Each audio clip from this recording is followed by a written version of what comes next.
ശിവേ സർവാർത്ഥസാധികേ ശരണ്യേ ത്രയംബകേ ഗൗരി നാരായണീ നമസ്തുതേ. ആറ്റുകാലമ്മേ ശരണം, സ്വാമിയേ ശരണം അയ്യപ്പ. ഞാൻ നീലകണ്ഠൻ നമ്പൂരി, വൈക്കം ദേശത്ത് ഇണ്ടന്തിരുത്തി ഇല്ലത്ത് ആണ് എൻ്റെ ഇല്ലം. അവിടെ നിന്നും 1999 അപ്രതീക്ഷിതമായിട്ടാണ് ആറ്റുകാൽ ദേവീക്ഷേത്രത്തിൽ മേശാന്തിയായിട്ട് നിയോഗിക്കപ്പെട്ടത്.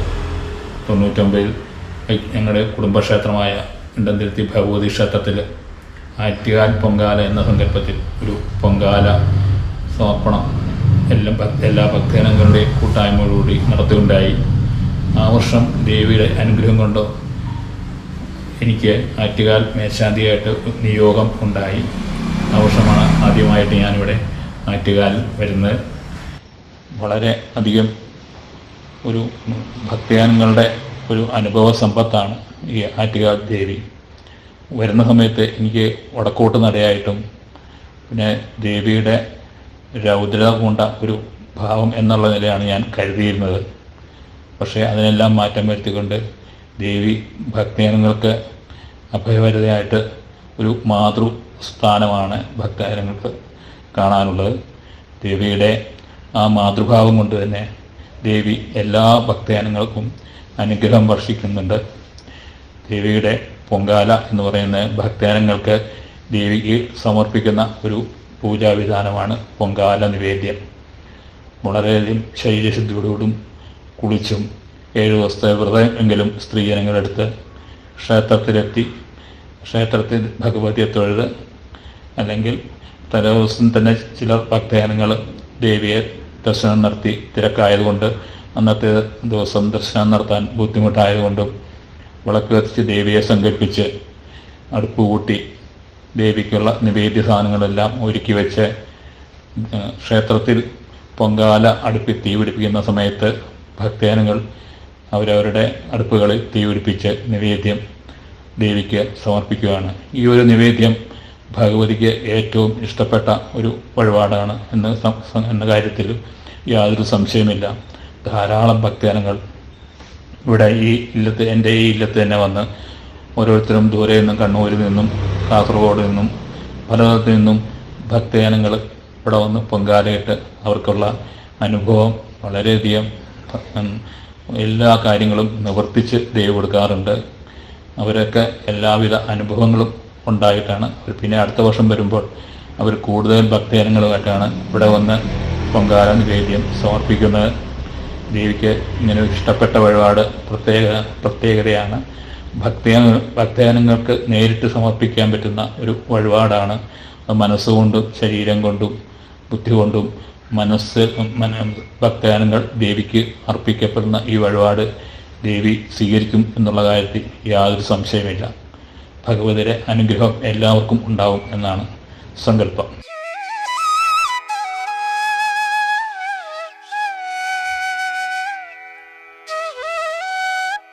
ദേവിയുടെ പൊങ്കാല ദിവസം എന്ന് പറഞ്ഞാൽ കുംഭമാസത്തിൽ പൂരം നാളാണ്.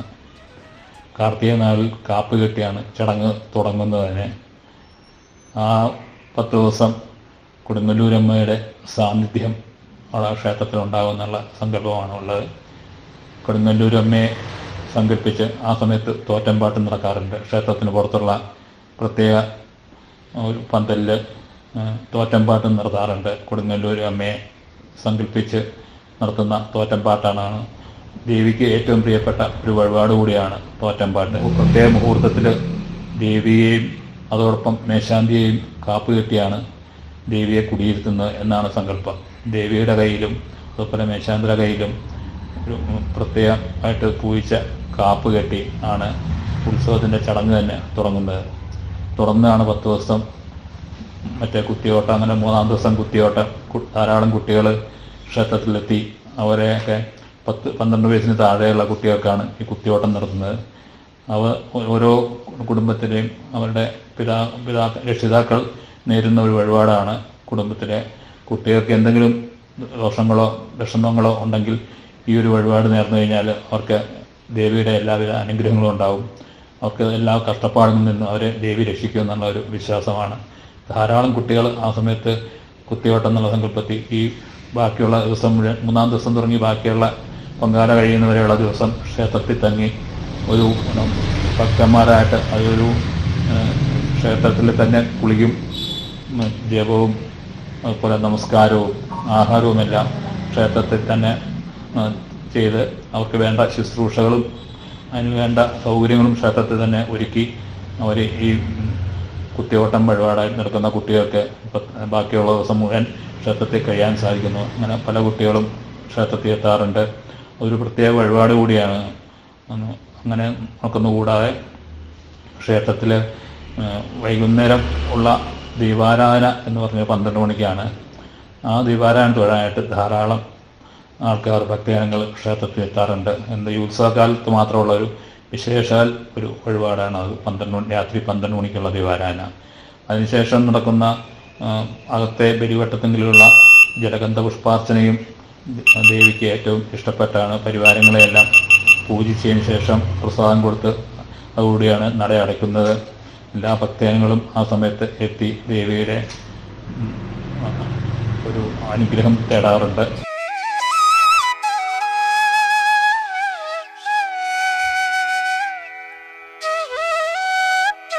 പൊങ്കാല ദിവസം രാവിലെ നട തുറന്നു കഴിഞ്ഞാൽ അഭിഷേകം നൈവേദ്യം, രാവിലത്തെ ഒരു പൂജ കഴിഞ്ഞാൽ പിന്നെ അന്ന് മറ്റ് പൂജകളൊന്നുമില്ല.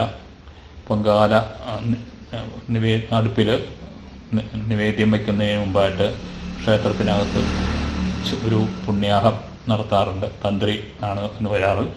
തന്ത്രിയും മേശാന്തിയും കൂടി അകത്ത് ദേവിക്കും പുണ്യാഹം നടത്തുന്നു. അതിനുശേഷം ആ പുണ്യാഹം മറ്റേ തിടപ്പള്ളിയിലെ അടുപ്പിലും മറ്റേ മുമ്പിലുള്ള പണ്ടാര അടുപ്പിലും തളിക്കുന്നു. അതിനുശേഷമാണ് ചടങ്ങുകൾ ആരംഭിക്കുന്നത്. തന്ത്രി മേശാന്തിക്ക് അകത്തു നിന്ന് ദീപം പകർന്നു കൊടുക്കുന്നു. ആ ദീപം മേശാന്തി തിടപ്പള്ളിയിൽ വന്ന് അടുപ്പിൽ തീ പിടിപ്പിക്കുന്നു.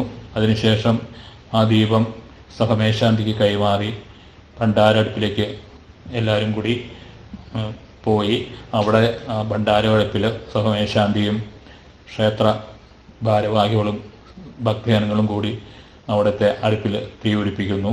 അതോടുകൂടി സാധാരണ ഭക്തജനങ്ങളും പൊങ്കാല നിവേദ്യത്തിനുള്ള തീ പിടിപ്പിക്കുകയാണ്.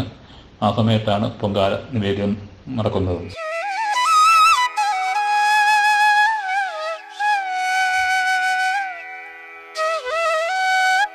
സ്ത്രീകൾ മനസ്സുകൊണ്ടും ശരീരം കൊണ്ടും കർമ്മം കൊണ്ടും വളരെ പരിശുദ്ധരായിരിക്കണം.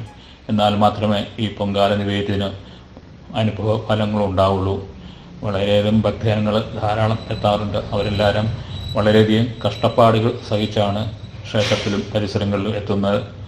ക്ഷേത്രത്തിൽ പൊങ്കാല ഇടുവാൻ സാധിക്കാത്ത ഭക്തജനങ്ങൾ അവരവരുടെ വീടുകളിലും ബന്ധുജനങ്ങളുടെ വീടുകളിലും മുറ്റത്തുമായിട്ടും പലതരത്തുമായിട്ടും പൊങ്കാല നിവേദ്യം നടത്താറുണ്ട്. സ്ഥലം ശുദ്ധി ചെയ്ത് തൂത്തുവാരി തളിച്ച് അവിടെ ഭക്തജനങ്ങൾ പൊങ്കാല നിവേദ്യത്തിനുള്ള തയ്യാറെടുപ്പ് നടത്തുന്നു. കുറഞ്ഞത് 7 ദിവസമെങ്കിലും സ്ത്രീകൾ പരിശുദ്ധിയായിരിക്കണം. മറ്റ് മാസമുറകളിൽ നിന്നൊക്കെ 7 ദിവസമെങ്കിലും ഒരു അകൽച്ച സ്ത്രീകൾക്ക് വേണം. മാത്രമല്ല മനസ്സും ശരീരവും പരിശുദ്ധമായിരിക്കണം. ആ ഒരു സങ്കല്പത്തിൽ മാത്രമേ പൊങ്കാല നിവേദ്യം ഇട്ടാൽ അതിനൊരു ഫലമുണ്ടാകുകയുള്ളൂ. അതെല്ലാം ദേവിയുടെ അനുഗ്രഹവും ഉണ്ടാകാൻ സാധിക്കും.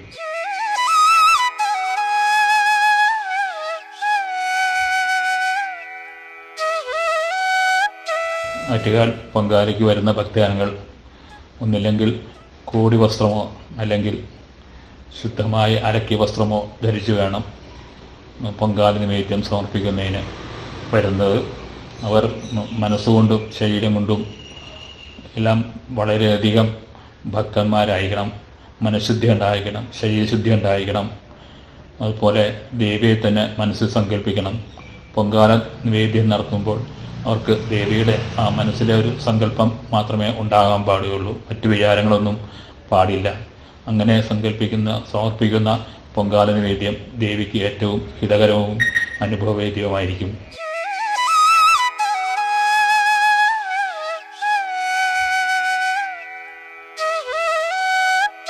ഏതൊരു പൂജാകർമ്മങ്ങളിലും നമ്മൾ ചെയ്യുന്ന കർമ്മങ്ങളിലും ഗണപതിയെ സ്മരിക്കുക എന്നുള്ളത് വളരെയധികം വിശേഷമായിട്ടുള്ള കാര്യമാണ്. ഏത് കാര്യത്തിനും നമ്മളെ ഗണപതിയെ സ്മരിച്ചിട്ടാണ് തുടങ്ങുന്നത്. വിഘ്നങ്ങളെല്ലാം മാറ്റിത്തരുന്ന ദേവനാണ് വിഘ്നേശ്വരൻ. അതുകൊണ്ട് വിഘ്നങ്ങൾ ഉണ്ടാക്കുന്ന ആളല്ല. വിഘ്നേശ്വരൻ എന്ന് പറഞ്ഞാൽ എല്ലാ തടസ്സങ്ങളും മാറ്റി ഗണപതി ഭക്തജനങ്ങൾക്ക് ദേവിയുടെ പൊങ്കാല സമർപ്പിക്കുന്ന എല്ലാ അനുഗ്രഹവും നൽകുന്നു എന്നാണ് സങ്കല്പം.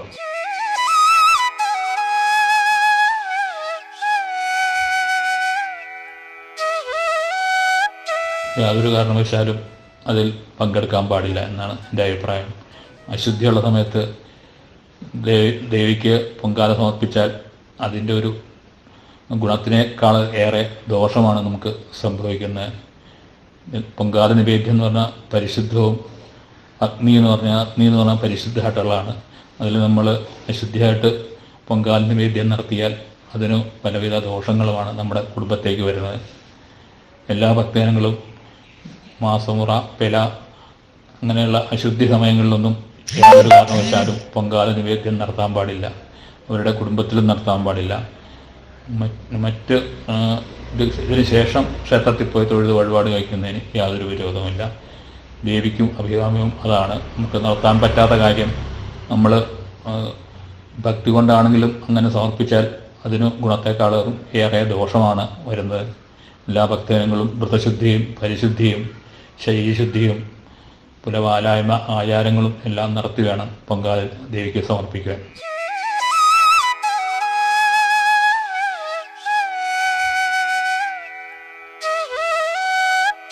പൊങ്കാലയുടെ പ്രാരംഭമായിട്ട് ആ സ്ഥലശുദ്ധി നടത്തുന്നു. സ്ഥലം തൂത്തുവാരി തളിച്ച് ശുദ്ധമാക്കി പരിശുദ്ധമാക്കി അതിനുശേഷം അവിടെ ഒരു നിലവിളക്ക് കൊളുത്തി വയ്ക്കുന്നു. ആ നിലവിളക്കിന് മുമ്പിൽ ചില ഭക്തജനങ്ങൾ ഗണപതിക്ക് നിവേദ്യം സമർപ്പിക്കാറുണ്ട്. അവലുമല്ല്, ശർക്കരപ്പഴം എന്നിങ്ങനെയുള്ള നിവേദ്യങ്ങൾ ഗണപതിക്ക് വയ്ക്കാറുണ്ട്. അതിനുശേഷം പൊങ്കാല അടുപ്പിൽ ക്ഷേത്രത്തിൽ നിന്ന് അറിയിപ്പ് കിട്ടുന്ന സമയത്താണ് തീ പിടിപ്പിക്കുന്നത്. ആ സമയത്ത് തീ പിടിപ്പിച്ച് പൊങ്കാല കലം അടുപ്പത്ത് വെച്ച് അരി ഇട്ട് പൊങ്കാല നിവേദ്യം നടത്തുന്നു. ബാക്കിയുള്ള നിവേദ്യങ്ങളും ആ കൂട്ടത്തിൽ ഭക്തജനങ്ങൾ സമർപ്പിക്കുന്നുണ്ട്. അതൊരു ദേവിക്ക് ഹിതകരമായിട്ടുള്ള ഒരു വഴിപാട് കൂടിയാണ്.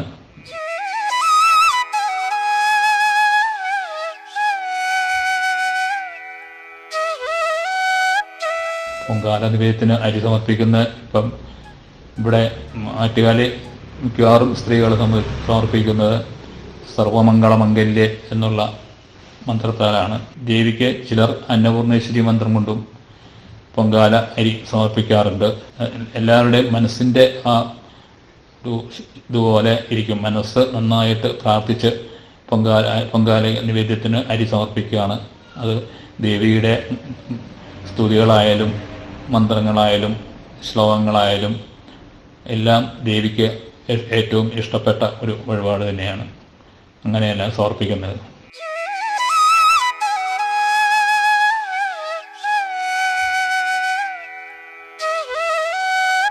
പൊങ്കാല നിവേദ്യം കഴിഞ്ഞ് മിക്കവാറും ദേവിയെ പോയി തൊഴുത് മടങ്ങണമെന്നാണ് ഒരു ആചാരം. പക്ഷേ എല്ലാ ഭക്തജനങ്ങൾക്കും ആ സമയത്ത് തിരക്കായതുകൊണ്ട് പുറത്തു നിന്നാണെങ്കിലും ദേവിയെ പ്രാർത്ഥിച്ചിട്ട് വേണം അവിടെ നിന്ന് പോകാൻ. മാത്രമല്ല പൊങ്കാല ഇട്ട സ്ഥലത്ത് വീണ്ടും പഴയ പോലെ ശുദ്ധിയാക്കിയിട്ട് പോകണം. ദേവിക്ക് അത് വളരെ നല്ലൊരു ഇഷ്ടമായിട്ടുള്ള വഴിപാട് കൂടിയാണ്. അതിനെ നമ്മൾ മനസ്സുകൊണ്ട് ആചരിക്കണം, ശുദ്ധി പാലിക്കണം. ആ സ്ഥലം നമ്മൾ വീണ്ടും പഴയ പോലെ വൃത്തിയാക്കി വയ്ക്കുകയും വേണം.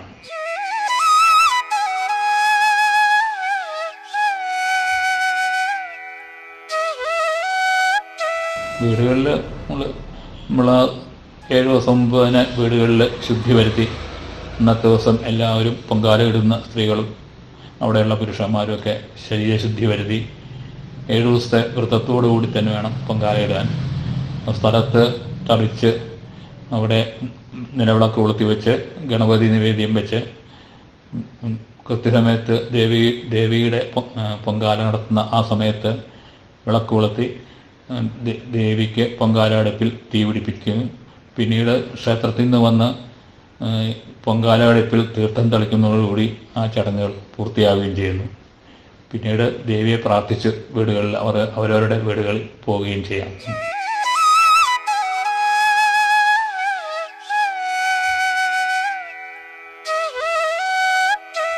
പൊങ്കാല നിവേദ്യം കൂടുതലുണ്ടായ ഭക്തജനങ്ങൾ തന്നെ കൊടുക്കുന്നതാണ് ഉത്തമം. വെറുതെ കളയാൻ പാടില്ല.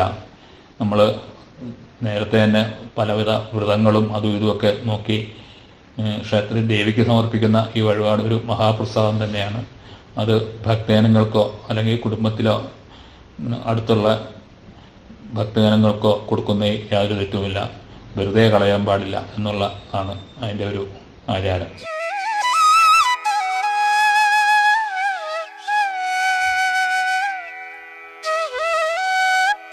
വഴിപാട് ദേവിക്ക് ഒരു ഇഷ്ടപ്പെട്ട വഴിപാടാണ്.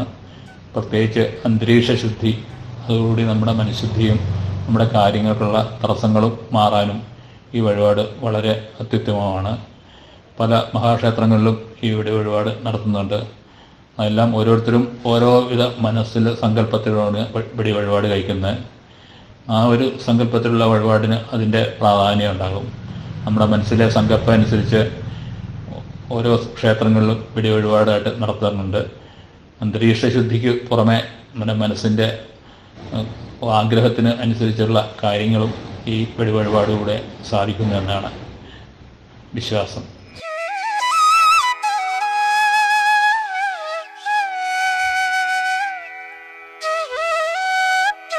ക്ഷേത്രത്തിൽ പ്രത്യേകിച്ച് വിളക്ക് ആണ് പ്രധാനമായിട്ട്. നെയ്വിളക്ക് കത്തിക്കുക, ചുറ്റുവിളക്ക് കത്തിക്കുക. പിന്നെ ദേവിക്ക് പലവിധ അഭിഷേകങ്ങളുണ്ട്. കുങ്കുമാഭിഷേകം, അതുപോലെ അഷ്ടദ്രവ്യാഭിഷേകം, കളഭാഭിഷേകം.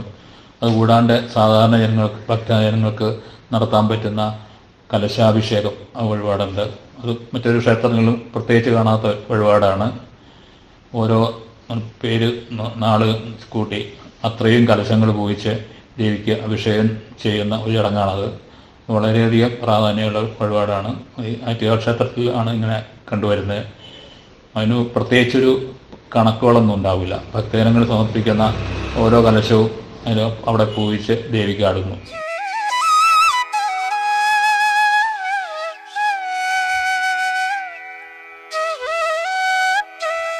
ആറ്റുകാൽ ഭഗവതി എന്ന് പറഞ്ഞ ഒരു പ്രത്യേക പരാശക്തി സ്വരൂപമാണ്. ഞാൻ ചെറുപ്പത്തിലെ ഇങ്ങനെ ആറ്റുകാലമ്മയുടെ ഫോട്ടോ കണ്ടിട്ടുണ്ട്. അപ്പം അവർ പല വീടുകളിലും അവിടെ പൂജയ്ക്ക് പോകുമ്പോൾ അവർ പറഞ്ഞ ആറ്റുകാൽ ക്ഷേത്രം തിരുവനന്തപുരത്താണ്. അവിടുത്തെ ദേവി വളരെ ശക്തിയുള്ള ദേവിയാണ്, വളരെ അനുഗ്രഹം നൽകുന്ന ദേവിയാണ്. ആ ദേവിയെ തിരുമേനി കണ്ടിട്ടുണ്ടോ എന്നൊക്കെ ചോദിക്കാം. ഞാൻ കണ്ടിട്ടില്ല, ഞാൻ ഫോട്ടോയിൽ കണ്ടിട്ടുള്ളൂ.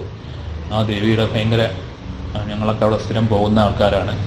ദേവിയുടെ അനുഗ്രഹം ഉണ്ടെങ്കിൽ എല്ലാ കാര്യങ്ങളും എല്ലാവിധം ഭംഗിയായിട്ട് നടക്കും അങ്ങനെ പറഞ്ഞിരുന്നു. അത് കഴിഞ്ഞ് ഞാനവിടെ വൈക്കത്തൊരു കുടുംബക്ഷേത്രത്തിൽ മേശാന്തിയായിട്ട് ഇങ്ങനെ താമസിക്കുമ്പോൾ പിന്നെ പലരും വന്ന് പറഞ്ഞു ആറ്റുകാലിലേക്ക് അപേക്ഷ കൊടുക്കുമെന്ന് പറഞ്ഞു. അപ്പം ഞാൻ വന്ന് നാട് വിട്ടിട്ട് പുറത്ത് പോയി പൂജ കഴിക്കാനുള്ള ഒരു താല്പര്യം എനിക്കില്ല. പിന്നെ അങ്ങനെ അതെല്ലാം ഒന്ന് കൊടുക്കാൻ പറഞ്ഞിട്ട് വെറുതെ ഒന്ന് കൊടുക്കുന്നുണ്ട്.